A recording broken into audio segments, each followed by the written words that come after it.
দুই সন্তানের মা বধূকে নিয়ে পলাতক সিভিক ভলেন্টিয়ার স্বামী। ছেলেকে ফিরিয়ে আনার বদলে শ্বশুরবাড়ির লোকেরা চাইছে সন্তান সহ বধূ মেরে ফেলতে। স্বামী ও শ্বশুরবাড়ির সদস্য মিলিয়ে মোট ১৩ জনের বিরুদ্ধে থানার দ্বারস্থ নিপীড়িত বধূ। দীর্ঘদিন প্রেমের সম্পর্কের পর ২০১৫ সালে ধূপগুড়ি শহরের ১৬ নম্বর ওয়ার্ডের বাসিন্দা অনিতা রায়ের সাথে সামাজিকভাবে বিয়ে হয় বারোঘরিয়া প্রধানপাড়া এলাকার বাসিন্দা সিভিক ভলেন্টিয়ার পিঙ্কু কুমার রায়ের। বিয়ের বছর ৩ আগেই তাদের রেজিস্ট্রি বিয়ে হয় বলে বধূ জানায়। বিয়েতে নগদ ৫০,০০০ টাকার পাশাপাশি গয়না, মোটর বাইক যৌতুক হিসেবে নেয় পাত্রপক্ষ। তবে বিয়ের পর থেকে একাধিক মহিলার সাথে সম্পর্কের পাশাপাশি স্ত্রী অনিতার উপর শারীরিক নির্যাতন চালানো হতো বলে অভিযোগ সিভিকের বিরুদ্ধে। শেষ পর্যন্ত পলাতক সিভিক স্বামী ও তার পরিবারের সদস্যদের বিরুদ্ধে ধূপগুড়ি থানায় লিখিত অভিযোগ দায়ের করা হয়েছে। অভিযোগ দায়ের করার পাশাপাশি তদন্ত শুরু করেছে অভিযুক্তদের খোঁজে। আমার নাম অনিতা রায়। কি হয়েছিল আপনার সাথে? হয়েছিল ঘটনা তো অনেক কিছুই, তো আমি প্রথম থেকেই বলি কিছু ঘটনা। তো আমার বিয়ে হয় ২০১৫ সনে। তার আগে আমাদের রেজিস্ট্রি হয়েছিল ২০১২-তে। বিয়ে রেজিস্ট্রির ৩ বছর পর আমাদের সামাজিক মতে বিয়ে হয়। ওদের বাড়ির থেকে সম্বন্ধ ওরা সবাই এসে নিয়ে আসে আমাদের বাড়িতে। ওদের দাবি থাকে ১ লাখ টাকা ক্যাশ, তারপর এদিকে মোটর সাইকেল, বাইক, এদিকে হলো সোনা দানা থেকে শুরু করে সুকেস, গোদরেজ, বক্স খাট থেকে শুরু করে সমস্ত কিছুই ছেলেকে দেওয়া হয়। বাবা বিয়ের সময় ৫০,০০০ টাকা ক্যাশ ওকে দিয়েছিল। এখন মোটামুটি ৪-৫ মাস আগে আমার স্বামী একটা অন্য মহিলাকে নিয়ে পালিয়েছে। উনি পালানোর পরও কিন্তু আমি শ্বশুরবাড়িতে বাচ্চাকে নিয়েছিলাম। আমি শ্বশুরের কাছে, আমার দিদি, আমার যে ননদ জামাই আছে তাদের কাছে বারংবার আমি অনুরোধ করেছি যে যেহেতু ও বাড়িতে নেই কিন্তু আমাদের তো চলতে হবে। আমার মেয়ে একটা অসুস্থ, ওর ডাউন সিনড্রোম প্রবলেম। ওই এরকম অসুস্থ মেয়েকে নিয়ে আমি কি করে দিন ওখানে না খেয়ে থাকবো? তো নিশ্চয়ই আমার শ্বশুর আছে, আমার ৫-৫টা ননদ জামাই থাকতে আমি মানুষের কাছে কেন যাব? কতদিন ধরে এই সম্পর্ক ছিল আপনার স্বামীর? আমার স্বামীর ওই মহিলার সাথে সম্পর্ক মোটামুটি ১ বছর। এরপর কি হলো? এরপরে ওই বউকে নিয়ে তো পালিয়েই গেল। ওই বউয়ের বাচ্চা কাচ্চা? হ্যাঁ, বউয়ের বাচ্চা আছে। আর বউয়ের বাড়ি হচ্ছে কলেজ পাড়া, জঙ্গলি বাড়ি বলে। বউয়ের স্বামী আছে, বাচ্চা আছে। বাচ্চা একটা মেয়ে বাচ্চা আছে। আর আপনার বাচ্চা কয়টা? আমারও একটা। আমার এর আগে একটা ৭ মাসের বাচ্চা মারা গেছে। সেটা বাচ্চাটা মানে ওটা ষড়যন্ত্র করেই মারছে। আমি তাদের নাম ১০০ বার বলতে চাই। আমার স্বামী, আমার এদিকে ওর যে জামাইবাবুরা আছে। কতজনের নামে আপনি এফআইআর দায়ের করেছেন? টোটাল ১৩ জনের নামে।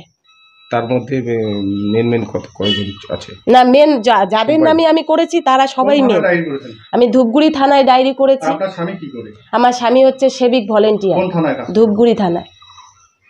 তারপর কি হলো? তারপরে আমার ৭ মাসের বাচ্চাকে ওরা ষড়যন্ত্র করেই মেরেছে।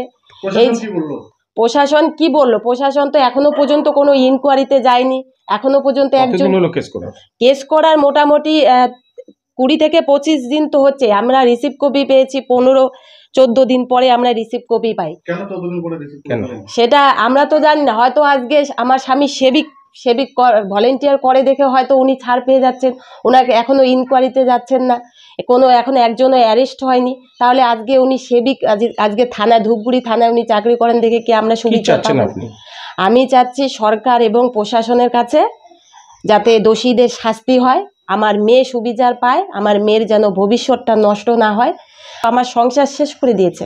আমার তো এখন কিছু নেই এই জীবনে। না, আমার কি আছে? আমি এখন বাচ্চাকে নিয়ে আমি ভালো থাকতে চাই। আপনার নাম? আমার নাম অনিতা রায়। কি ঘটেছে আপনার মেয়ের সাথে? আমার মেয়ের সাথে ঘটেছে, যখন আমার মেয়ে ভালোবাসা রিঙ্কুকে ভালোবাসলো, ভালোবাসার পর জিনিসটাই তো চুপে চুপে করছে, আমরা তো জানি না। বাধ্য হয়ে ওখানে পিঙ্কুর কাছে বিয়ে দিলাম। যখন থেকে বিয়ে দিছি, দেওয়ার পর ১ বছর যাইতে না যাইতে মারে কথাটা না ছড়ায় ওদেরকে বল ভালোভাবে বলে যদি ভিতরে ভিতরে সংশোধন হইতে পারে তাহলে তো আরও ভালো। যখন এই কথাটা মেয়ে জানাইলো ওদের বাড়িতে, জানার পর থেকে এই তো ওরা অশান্তি শুরু করলো। তখন অশান্তি, মানে শ্বশুর শাশুড়ি সবাই অশান্তি করতো, ননদগুলো অশান্তি করতো। তারপরে আমাকে এসে মেয়ে বলে আমি যাই, আমাদের তো বাড়ি যাওয়ার মতো মানে খবর, আমরা তো বাড়িতে 4 জনেই মানুষ, আমারে যাওয়া আসা করতে হয়। আমি যাই থেকে ওইটা ওদেরও অসহ্য। তারপর কিছুদিন পরে শুনি মেয়ে তখন গর্ভবতী অবস্থা, তখন 7 মাস একটা বাচ্চা পেটে ছিল। তারপর শুনি এই যে এই কথা প্রতিবাদ করাতে জামাইগুলো 3টে জামাই যুক্তি করে মদ টদ খায়া রাত 3টের সময় মেয়ের সাথে ধস্তাধস্তি করলো। বলছে মারে তোর বাড়িতে কথাটা জানা, বা মেয়ে জানাইলো জানার পর আমার জামাই আসলো, পিঙ্কু কুমার রায় আসলো। পিঙ্কু কুমার রায়কে জানার পর পিঙ্কু কুমার রায় তখন কি করলো, উল্টো আরো আমার মেয়ের পেটে লাথি মারলো। লাথি মারার পর তো বাচ্চা পেটে মইরা 2-3 দিন ছিল। সে থাকার পর তখন ডাক্তারের কাছে গেলে ডাক্তার বললো আলট্রাসাউন্ড করতে, 2-3বার জলপাইগুড়িতে নিয়ে যায় আলট্রাসাউন্ড রিপোর্ট করি বাচ্চা পেটে মরে আছে। মরার পর তখন তো বাচ্চাটা গেল তখন তো মেয়ের আরো অশান্তি। এখন কি হলো আপনার মেয়ের সাথে? এখন এই যে পিঙ্কু কুমার একটা বউকে নিয়ে পালাইলো। বাড়িতে তো ওরা প্রতিবাসী মেয়ে জামাই সবাই মিটিং করতো, আমাদের তো জানাইতো না। কাকে নিয়ে পালিয়েছে? কোনো মহিলা না মেয়ে? মহিলা, একটা বাচ্চা আছে বউটার, ওই সে ওই হসপিটাল পাড়া জঙ্গলি বাড়ি। তোমার মেয়ের কত বছর আগে বিয়ে হয়েছে? আমার মেয়ের বিয়ে হতো তাও 9-10 বছর হইতেছে। কিভাবে বিয়ে হয়েছিল আপনার মেয়ের? কিভাবে? আগে ভালোবাসা করছিল, মেয়ে ভালোবাসছিল, ভালোবাসা পরে রেজিস্ট্রি চুপে চুপে করে রাখছিল। ভালো করে বিয়ে দিয়েছে? তারপর ভালোভাবে বিয়ে দিলাম। এবার গোডরেজ মানে যা ডিমেন্ট চাইছিল, ওরা 1-1.5 লাখ টাকা দাবি চাইছিল, আমরা অত দিতে পারিনি। 50,000 টাকা ক্যাশ দিয়েছি, ল্যাপ তোষক বক্স খাটটা, সোনার চেন, আংটি, বাইক সব কিছু দিছি, দিয়ে বিয়ে দিছি। কি করে আপনার জামাই? সেবিক ভলেন্টিয়ার করে, ওই যে ধূপগুড়ি থানার। আপনার কি প্রশাসনের দ্বারস্থ হয়েছেন? হ্যাঁ, প্রশাসনের দ্বারস্থ হয়েছি। কি বলেছে পুলিশ? পুলিশ আর কিছুই তো বলে না। পুলিশ দেখি তারপরে এর আগে ইনকোয়ারিটা এসেছিল এ পর্যন্ত? না আসেনি, কোনো ইনকোয়ারিতে আসে নাই। তাহলে কি মনে হচ্ছে? সেইটাই তো মনে হইতেছে, সেটাই মনে হইতেছে। আর আমরা তো থানায় এর আগে আমি 10-12 বার গেছি, মানে কমপ্লেন কপিও এমনি মুখে জানাই আসি, যাতে এখান থেকে সুবিচারটা হয়, তাহলে মেয়ের সংসারটা বোঝাই থাকবে। তারপর বাধ্য হয়ে পিঙ্কুর বাবা, পিঙ্কুর ভাই বলল যে কেস করো। এই ওদের ইসে পড়ে এই যে পিঙ্কু পালানো, এই 4 মাস পরে, 3 মাস পরে এই যে আমি কেস করলাম। এখন কেস করার পর দেখি পুলিশ প্রশাসন কোনো কিছু গায়ে